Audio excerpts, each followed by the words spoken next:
I would now request Mr. Knut Otsby, United Nations Resident and Humanitarian Coordinator for Pakistan. Please join us on the podium, sir. Defending human rights has never been more necessary. Pakistan has made progress, but there is still much to do. Human rights are enshrined in the Constitution. Punjab's human rights policy and the Transgender Persons Act are impressive strides. Pakistan has ratified major international human rights treaties. As part of the Human Rights Council, Pakistan has pledged to cooperate with the High Commissioner for Human Rights and the Special Procedures, a system of which Asma was a leading member. We commend Pakistan's strong commitments, yet challenges remain. Millions of children are out of school. Maternal and infant mortality rates are high. Malnutrition is rampant. Women, minorities, and activists face violence and discrimination. There are concerns that laws may be misused to target dissent. Extremist groups threaten freedom of expression with intimidation and attacks. More must be done to uphold human rights and to translate promises on paper into change on the ground. I cannot speak on human rights today without speaking of Kashmir. UN Secretary General Antonio Guterres has clearly expressed the United Nations' deep concern about the current situation. Allow me also to quote the UN High Commissioner for Human Rights, Michelle Bachelet, who says, I urged the governments of India and Pakistan to ensure that human rights are respected and protected. And it is important that the people of Kashmir are consulted and engaged in any decision-making processes that have an impact on their future. Last June, the Office of the High Commissioner for Human Rights released its report on human rights in Kashmir. It focuses on Indian-administered Kashmir, the deaths, arrests, and serious barriers to civil liberties. It also notes challenges in Pakistan-administered Kashmir, restrictions of freedom of expression, representation, and peaceful assembly. It is vital to ensure that the needs and rights of all Kashmiri people are respected and protected. Like the previous speaker, I would like to recall the words of former Secretary General Kofi Annan. We will not enjoy development without security. We will not enjoy security without development, and we will not enjoy either without respect for human rights. His words speak to the heart of the United Nations. 74 years ago, the UN Charter established the 3 pillars of the UN system: peace and security, development, and human rights. These pillars guide the UN's work in Pakistan. They guide the 2030 Agenda for Sustainable Development. Pakistan was one of the first countries to embrace the 2030 Agenda and its Sustainable Development Goals. It committed to leave no one behind and to reach those farthest behind first.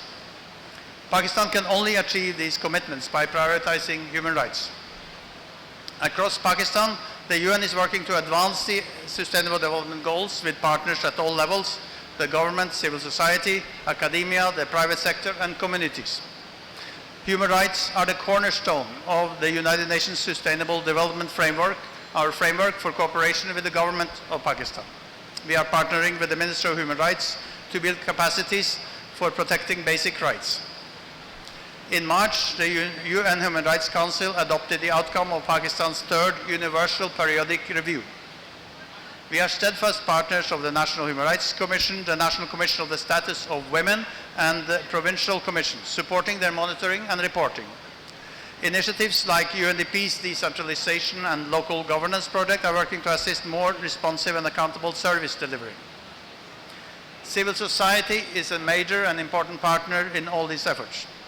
Asma called Pakistan's civil society dynamic and daring. I agree with her. Civil society is at the forefront of pushing for reform. It defends the values of democracy, tolerance, and participation. Unfortunately, civil society is under immense pressure around the world. Civic spaces are shrinking. Restrictions are limiting the ability of non-governmental organizations to operate. The tensions, arrests, and censorship are on the rise globally. The UN has sounded the call to protect the space needed by civil society.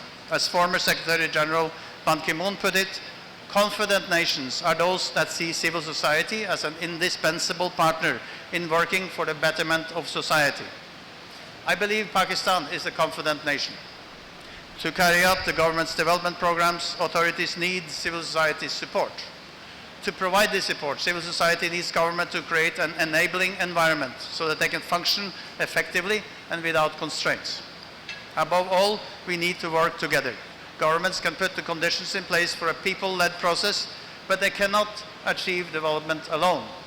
People must organize themselves, empower themselves to achieve sustainable development. Civil society must be the agents of change who nurture this empowerment. And the United Nations stands with you in this. We are committed to working with Pakistan's civil society to uphold the human rights of all persons without discrimination.